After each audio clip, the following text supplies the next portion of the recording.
गुटबाजी और खींचतान की वजह से ग्वालियर जिला कांग्रेस कमेटी ने 3.5 साल तक बंद लिफाफे में रखी अपनी कार्यकारिणी घोषित कर दी। देखा जाए तो ये पूरी कार्यकारिणी 7 साल के बाद घोषित हुई है।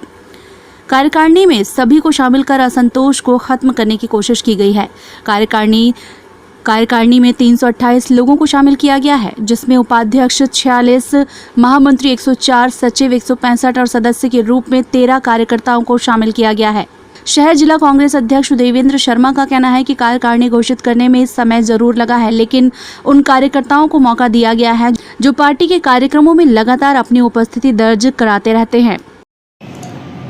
कार्यकारिणी निश्चित रूप से लेट बनी है और लेट होने का कारण मैंने बताया आपको कि 2018 में चुनाव था। उस समय उससे पहले मुझे अध्यक्ष बनाया गया 6 महीने पहले, और लगातार हम लोग चुनाव की गतिविधियों में लग गए। और 2018 में हमारे इन्हीं सब कार्यकर्ताओं ने पूरी ताकत से मेरे साथ मिलके, उन्हीं की ताकत थी जो हम लोगों ने 2018 का शहर की तीनों सीटों पर चुनाव जीता।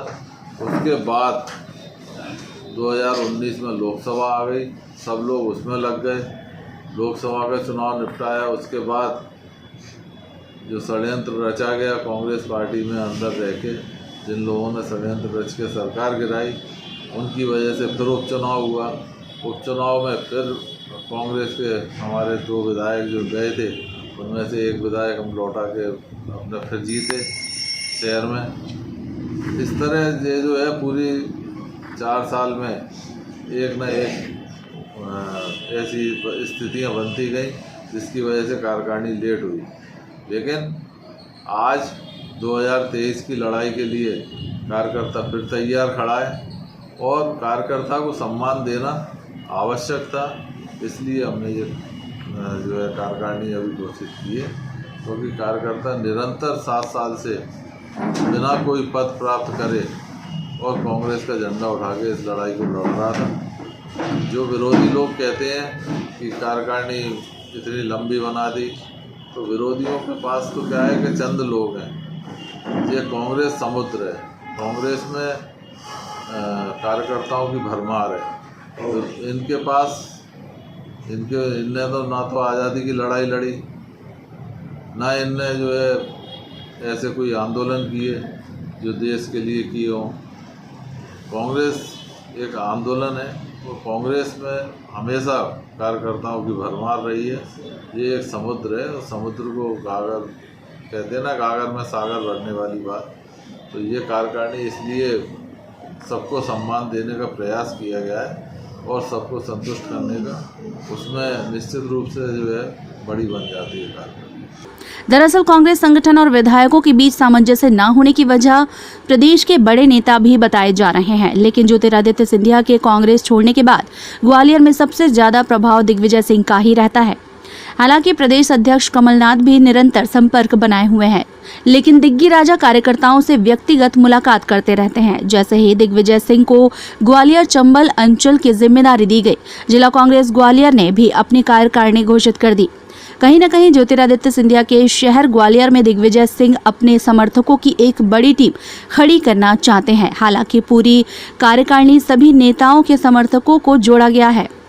वहीं बीजेपी ने कांग्रेस के इस कार्यकारिणी को बिना किसी काम की बताया। पार्टी के नेता और प्रदेश सरकार के मंत्री भारत सिंह कुशवाहा का कहना है कि जिस दल में कार्यकर्ता ही नहीं रहे, वहां किस काम की कार्यकारिणी। अवश्य कह सकता हूं, ज़्यादा तो नहीं जानता हूं उनका संगठन कैसा है, इतना जरूर जानता हूं कि व्यक्ति की विचारधारा और सामूहिक विचारधारा में बड़ा अंतर है। कांग्रेस में व्यक्ति की विचारधारा चलती है, एक परिवार पर कांग्रेस केंद्रित है, इसलिए कांग्रेस की जो स्थिति है पूरे देश के अंदर, धीरे धीरे कांग्रेस लुप्त होती जा रही है। और आने वाले समय में भी कोई चाहे परिवार हो चाहे संगठन हो, अगर बगैर मुखिया के कोई परिवार का कैसे संचालन होता है, ये हम आप भी जानते हैं। ऐसे ही कांग्रेस बगैर नेतृत्व के है। आज मध्य प्रदेश की हम बात करें तो मध्य प्रदेश में कांग्रेस के पास एक छत्रपति नहीं है, कई छत्रपति हैं। आप रेवांचल सतना में जाएंगे तो अजय सिंह हैं,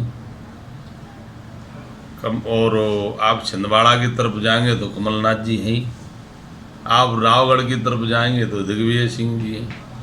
तो मतलब हम ये कह सकते हैं मध्य प्रदेश में कांग्रेस के अंदर कई नेता ऐसे हैं जो आपस में ही चैलेंज की स्थिति में रहते हैं, आपस में ही निपटते रहते हैं, इसलिए उनको जनता की तरफ ध्यान देने की फुर्सत नहीं मिलती है और इसलिए कांग्रेस का ये हाल हुआ है कि जिले की स्थिति पे क्या कहेंगे? जिले की जो स्थिति है अब घोषित की गई, आज मैं ये कहता हूँ संपूर्ण मध्य प्रदेश की है। आप उनको ग्वालियर इसलिए दिख रहा है कि ग्वालियर को हम नज़दीकी से देख रहे हैं, हर जिले की हम स्टडी करेंगे तो यही स्थिति है। पूरे कांग्रेस के संगठन की सारे मध्य प्रदेश में यही स्थिति है, देश में भी यही स्थिति है।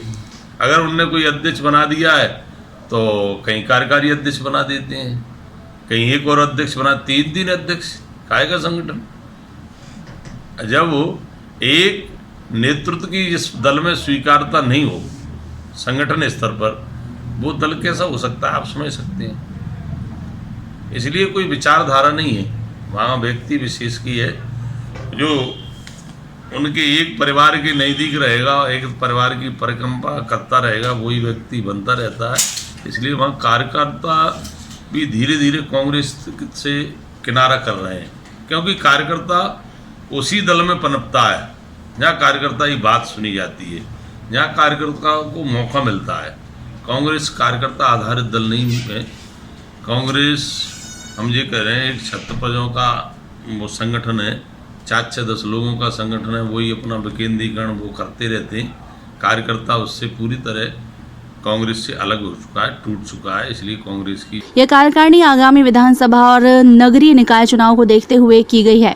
दरअसल बीते 7 साल से कांग्रेस की कार्यकारिणी का गठन नहीं हो पा रहा था। अब घोषित कार्यकारिणी में कांग्रेस के सभी विधायकों के अलावा हर नेता के संपर्क को जोड़ा गया है, जिससे जाहिर हो रहा है कि कांग्रेस ज्योतिरादित्य सिंधिया के शहर में मजबूती से उतरना चाहती है। टाइम 8 मध्य प्रदेश के लिए ग्वालियर से ब्यूरो रिपोर्ट।